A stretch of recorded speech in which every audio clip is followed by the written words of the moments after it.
Thumbnail দেখে নিশ্চয়ই বুঝে গেছেন আজ আমরা মিস্টিরিয়াস ফ্লাইট 370 নিয়ে কথা বলবো। সর্বপ্রথম আপনি ইমাজিন করুন একটি প্লেন আকাশে উড়ে বেড়াচ্ছে। হঠাৎ করেই রাডার থেকে গায়েব হয়ে গেল। সারা পৃথিবীর এক্সপার্টরা তখন প্লেনটিকে খোঁজার জন্য লেগে যায়। পুরো পৃথিবীর সকল স্থানে খুঁজেও প্লেনটির কোনো অস্তিত্ব খুঁজে পাওয়া যাচ্ছে না। এই মিস্টিরিয়াস স্টোরিটি শুরু হয় 8ই মার্চ 2014 সালে। বোয়িং 377 এর ফ্লাইট নাম্বার MH307 আকাশ ওড়ার জন্য প্রস্তুতি নিচ্ছে। প্লেনের পাইলট জাহারিয়া আহমেদ শাহ, কো-পাইলট জাকির আব্দুল হামিদ, 10 জন ক্রু মেম্বার আরও 227 জন প্যাসেঞ্জার নিয়ে ফ্লাইটটি কুয়ালালামপুর থেকে চায়নার বেইজিং এর উদ্দেশ্যে রওনা দেওয়ার জন্য প্রস্তুত। প্রতিদিনের মতন এই ফ্লাইটটি কিন্তু সঠিকভাবে ল্যান্ড হয়নি। এই ফ্লাইটটি ইতিহাস তৈরি করেছে, যা এমন এমন রহস্যগুলো তৈরি করেছিল যা শুনলে আপনার মাথা খারাপ হয়ে যাবে। রাত তখন 1:30। মালয়েশিয়া থেকে MH370 টেক অফ করছিল। 1 ঘন্টা পরে বোয়িং 377 সাউথ চায়না সি এর উপর দিয়ে 35,000 ফুট উপরে উঠেছিল।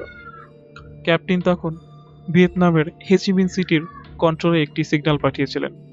এই সিগন্যালটি ছিল ফ্লাইট 307 এর রুটিন চেকআপ। কিন্তু আশ্চর্য বিষয় তো তখন ঘটেছিল যখন 1 মিনিট 43 সেকেন্ড পর মালয়েশিয়া এয়ারলাইনের এই প্লেনটি রাডার থেকে সম্পূর্ণভাবে গায়েব হয়ে যায়। মালয়েশিয়া, থাইল্যান্ড, ভিয়েতনাম, চায়না 4টি দেশের এয়ারলাইন এয়ার স্টেশন তখন একদম শকড হয়ে যায়। বাট এয়ার কন্ট্রোল স্টেশনের কাছে এটি নতুন কোনো বিষয় নয়। এরকমটা টেকনিক্যাল এররের কারণে অনেক সময় সিগন্যাল ড্রপ করে যায় বা ডাউন হয়ে যায়। এরপর air control station continuously flight 370 কে কন্ট্যাক্ট করার চেষ্টা চালিয়ে যায়। কোনোভাবেই 370 কে কন্ট্যাক্ট করা যায়নি এবং কোনোভাবে ট্র্যাক করা সম্ভব হচ্ছিল না। অন্যদিকে এই H370 কে যেতে সময় লাগবে 4 ঘন্টা। তাই এয়ার কন্ট্রোল ওয়েট করা ছাড়া আর কোনো অপশন ছিল না। কিন্তু যখন 4 ঘন্টা পার হয়ে যায়, এরপরও বোয়িং 377 বেইজিং এয়ারপোর্টে পৌঁছায় না, তখন সবার খুব দুশ্চিন্তা শুরু হয়। ঠিক তার কিছুক্ষণের মধ্যেই সারা বিশ্বে ফ্লাইট 370 কে নিয়ে তোলপাড় শুরু হয়। আর তখন ফ্লাইট 370 কে অফিসিয়ালি মিসিং বলে ঘোষণা করে দেওয়া হয়। আর এরপরই শুরু হয় এভিয়েশন হিস্টরির সবচেয়ে বড় মিসিং সার্চ অপারেশন। শেষবার যখন ফ্লাইট 370 থেকে সিগন্যাল রিসিভ হয়, তখন ফ্লাইটটি সাউথ চায়না এর গলফ অফ থাইল্যান্ডের পাশে ছিল। তখন এর আশেপাশে পুরো সমুদ্রকে খোঁজা শুরু হয়, কিন্তু ফ্লাইট 370 এর কোনো অস্তিত্বই খুঁজে পাওয়া যায়নি। এর কারণে মালয়েশিয়ান গভর্নমেন্ট তাদের মিলিটারি ফোর্সকে লাগিয়ে দেয় এই সার্চ অপারেশনে এবং পুনরায় এয়ার রেকর্ড চেক করা হয়।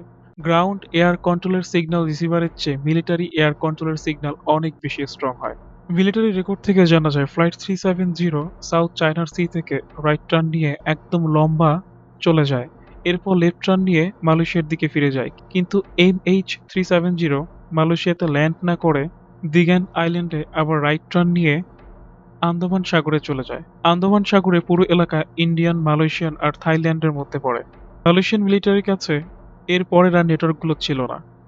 আমরা জানি আকাশে যতগুলো প্লেন উড্ডয়ন করে তারা সকলেই স্যাটেলাইটের সিগন্যাল দিতেই থাকে, আর এই সকল সিগন্যাল কোনো না কোনো স্টেশন মনিটর করতেই থাকে। কিন্তু আন্দামান সিতে ফ্লাইট 370 এন্টার হওয়ার পরে স্যাটেলাইট সিগন্যালের কানেকশন বিচ্ছিন্ন হয়ে যায়। কিন্তু এর 3 মিনিট পর আবার ফ্লাইট 370 কন্ট্যাক্ট করার রিকোয়েস্ট দিয়েছিল। এরপর দীর্ঘ 6 ঘন্টা 370 স্যাটেলাইটের সাথে কানেক্টেড ছিল। দীর্ঘ 6 ঘন্টার পর ফ্লাইট 370 আর কোনোভাবেই স্যাটেলাইটের সাথে কানেক্ট হয়নি। তাহলে প্রশ্ন হলো পরবর্তী 6 ঘন্টা স্যাটেলাইটের সাথে কিভাবে কানেক্ট ছিল MH370? কারণ হলো 6 ঘন্টা পরে ফ্লাইট MH370 এর ফুয়েল শেষ হয়ে গিয়েছিল। এর মানে দাঁড়ায় যেহেতু প্লেনটি ল্যান্ড হয়নি, তার মানে ক্র্যাশ হয়েছিল। কিন্তু 6 ঘন্টা প্লেন কোথায় ছিল? আনফরচুনেটলি স্যাটেলাইটের যে সকল ডেটা পেয়েছি তা থেকে ফ্লাইট 370 এর লোকেশন কোনোভাবেই বের করা সম্ভব হচ্ছিল না। দীর্ঘ এই 6 ঘন্টা যখন MH370 কানেক্ট ছিল স্যাটেলাইটের সাথে, তখন সেটি অস্ট্রেলিয়ার প্যাথ গ্রাউন্ড স্টেশনের স্যাটেলাইট সিগন্যাল মনিটর করেছিল। প্লেনের ইরেগুলারিটি নোটিস করে অস্ট্রেলিয়ার গ্রাউন্ড স্টেশন কন্ট্যাক্ট করার ট্রাই করেছিল MH307 কে, কিন্তু প্লেন থেকে কোনো রেসপন্স আসেনি। লাস্ট অপশন ছিল রেডিও ওয়েভ। প্লেন এবং স্যাটেলাইটের রেডিও ওয়েভের মেজারমেন্ট আলাদা করে আমরা প্লেনের লোকেশন বের করতে পারি। পার্থের গ্রাউন্ড স্টেশনের সকল ক্যালকুলেশন করে জানা যায় অস্ট্রেলিয়ার এবং অ্যান্টার্কটিকার মধ্যে প্লেনটি ক্র্যাশ করেছিল। স্যাটেলাইটের ডেটা অনুযায়ী যে এস্টিমেট এরিয়া পাওয়া গিয়েছিল তা ছিল 45 লাখ স্কোয়ার মিটার। তারপরও সার্চ টিম সমুদ্রের সবখানে খুঁজতে থাকে বোয়িং 377 বিমানটিকে, কিন্তু কোনো কিছুই খুঁজে পাওয়া যায়নি। সমুদ্রের তলদেশে হাইড্রোফোন লাগানো থাকে, আর এর কাজ হলো সাগরের মধ্যে আওয়াজগুলো রেকর্ড করা। যদি ফ্লাইট 370 ইন্ডিয়ান ওশনে আসে তাহলে অবশ্যই পানিতে ক্র্যাশ হবে, কিন্তু হাইড্রোফোনের মধ্যে এমন কোনো ডাটা পাওয়া যায়নি যাতে প্লেন ক্র্যাশের কোনো আওয়াজ থাকে। এভাবেই পুরো একটি বছর পার হয়ে যায়, কিন্তু সার্চ টিমের কাছে কোনো ধরনের কোনো খবর আসে না। সৌভাগ্যবশতই ঠিক এমন কিছু হয় যাতে সার্চ টিম আবার কাজ করা শুরু করে।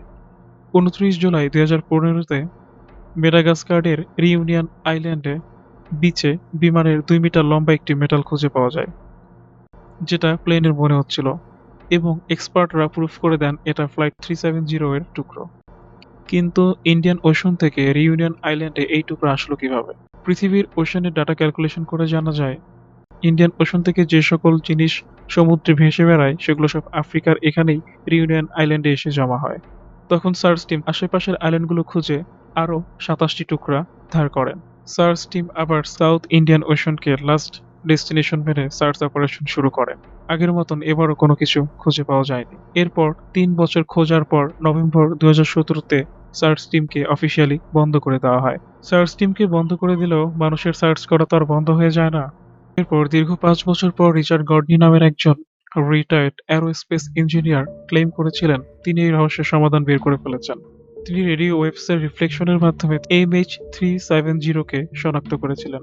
এর পুরো নাম হলো WSPR, weak signal propagation repeater.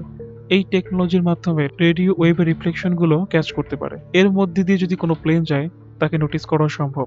তিনি একটি কম্পিউটার প্রোগ্রাম বানিয়েছিলেন উইক রেডিও ওয়েভসের মাধ্যমে, যাতে প্লেনের এক্সাক্ট লোকেশন জানা যায়। তার ক্যালকুলেশন অনুযায়ী MH370 এক্স্যাক্টলি 7 আর্কের ঠিক এই মাঝখানেই অবস্থিত। রিচার্ড 40 নটিক্যাল মাইলের ঠিক মাঝখানের লোকেশন পিন পয়েন্ট করে দিয়েছেন। যদি নতুন করে আরও একটি টিম সার্চ অপারেশন করতে যায় তাহলে হয়তো বোয়িং 377-কে খুঁজে পাওয়া সম্ভব হবে। MH370 ফ্লাইটকে নিয়ে রহস্যের কোনো শেষ নেই। অনেক মানুষ এখানে বলেছিল 370 হাইজ্যাক হয়েছিল। অনেকে বলেছিল এটিতে কোনো বোম নিক্ষেপ করা হয়েছিল যার মাধ্যমে আর কখনো খুঁজে পাওয়া যায়নি। MH370-র সাথে আসলে কি হয়েছিল তা এখন পর্যন্ত জানা যায়নি। হয়তো যদি নতুন করে সার্চ অপারেশন করা হয় এবং MH370-কে খুঁজে পাওয়া যায় তাহলে এর রহস্যর উন্মোচন ঘটবে। আপনার ফ্লাইট 370-কে নিয়ে কি মতামত রয়েছে তা অবশ্যই কমেন্ট করে জানাবেন।